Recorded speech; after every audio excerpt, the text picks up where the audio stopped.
Golf má velmi komplikovaná pravidla a bohatou historii. Je to fascinující sport. Každý pokus o jeho věrnou simulaci v deskové hře byl ale zatím poněkud rozpačitý. My se proto nebudeme pokoušet simulovat golfové odpaly, ale zaměříme se na vědomosti. Představujeme první kvízovou hru, kde si prožijete příběh nádherného golfového odpoledne na 9jamkovém hřišti a přitom můžete ochutnávat momenty z golfové historie nebo si opakovat pravidla. Naše hra vznikla ve spolupráci s Českou golfovou federací. Doprostřed hrací plochy položte hrací plán. Každý hráč si poté vybere svou figurku a položí ji na odpaliště jamky číslo 1. Dále hráči vyberou tematický okruh karet, buď karty GA, které obsahují otázky z historie a golfových reálií, nebo karty GP představující otázky z pravidel. Samozřejmě si mohou hráči vytvořit i mix těchto karet. Karty zamíchají a položí v balíčku vedle hracího plánu. Hráči si vyplní skóre kartu. Cílem je projít hřiště s co nejnižším počtem ran. Rány hráč získává nejčastěji za špatné odpovědi a někdy i vlivem náhody pohodu kostkou. Na každé jamce musí hráč absolvovat několik kroků. Prvním krokem je rána z odpaliště. Hráči postupně hodí kostkou a postoupí o příslušný počet polí. V druhém kroku si hráči volí otázku. Začínají postupně podle vzdálenosti od jamkoviště. V našem případě začíná Lion na políčku číslo 2, protože je dále od greenu. Lion dle své dispozice na plánu může volit maximálně otázku na par nebo otázku s nižší obtížností bogy.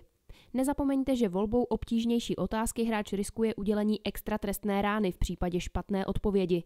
Otázku i varianty odpovědí čte vždy protihráč. Lion volí par. Finn mu tedy přečte otázku. Jakou přezdívku měl Američan Lee Trevino a proč?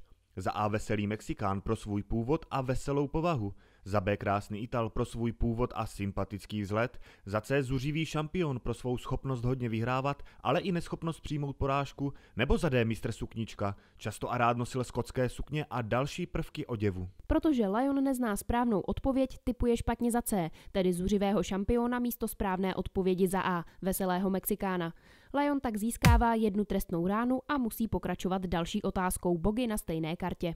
Finn pokládá další otázku. Ve kterém roce a kde se poprvé hrál turnaj European Tour v některé z bývalých socialistických zemí? Za A v Polsku v roce 1992, za B v Maďarsku v roce 1995, za C v Rusku v roce 1991 nebo za D v České republice v roce 1994? Protože Lion neodpoví ani na podruhé správně, má na kontě druhou extra trestnou ránu za špatnou odpověď.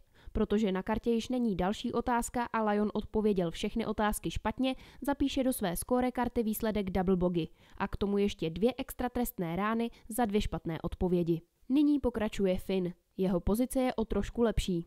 Finn hodil 4. Na políčku je vedle čísla 4 malé číslo 3 v kroužku.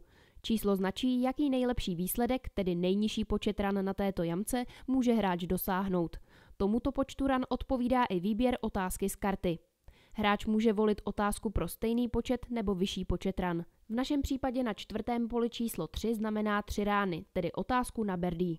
Hráč však může volit i otázku pro par a bogy. Protože Finn ví, jak skončil Lion, nechce tolik riskovat a volí radši jednodušší otázku na par. Lion mu přečte otázku. Jaké národnosti je Lee Westwood? Je to buď za A Ir, za B Angličan, za C Skot nebo za D Australan? Finn okamžitě odpovídá za B Angličan, což je správná odpověď. Finn tak zapisuje do své skóre karty výsledek par. Nyní se oba hráči přesunují na odpaliště jamky 2. Hráči pokračují stejně jako v případě jamky číslo 1. Nejprve každý hodí kostkou a postoupí figurkou. Poté budou volit otázku dle pozice, na které skončili. Až všichni odpoví, přesunou se na další jamku. Takto postupně obejdou všech 9 jamek na hřišti. Kdo bude mít na konci hry nejnižší počet ran ve své skóre kartě, stává se vítězem hry.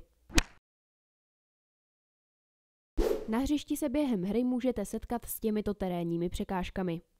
Skončí-li hráč na poli písečný bunkr, hází kostkou.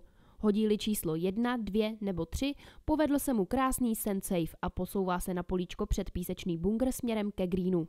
Hodí-li však číslo 4, 5 nebo 6, odpal z písku se mu moc nepovedl a posouvá se na políčko za písečný bunkr. Pokud hráč vstoupí na pole vodní překážky, posouvá se za pole a přičítá si 1 extra trestnou ránu. Out. Stejně jako ve skutečném golfu, hráč si přičítá extra trestnou ránu, přesouvá figurku na odpaliště a hází kostkou znovu. Náhoda. Hráč si na tomto políčku může vybrat obtížnost otázky, jakou chce, od eagle po bogey.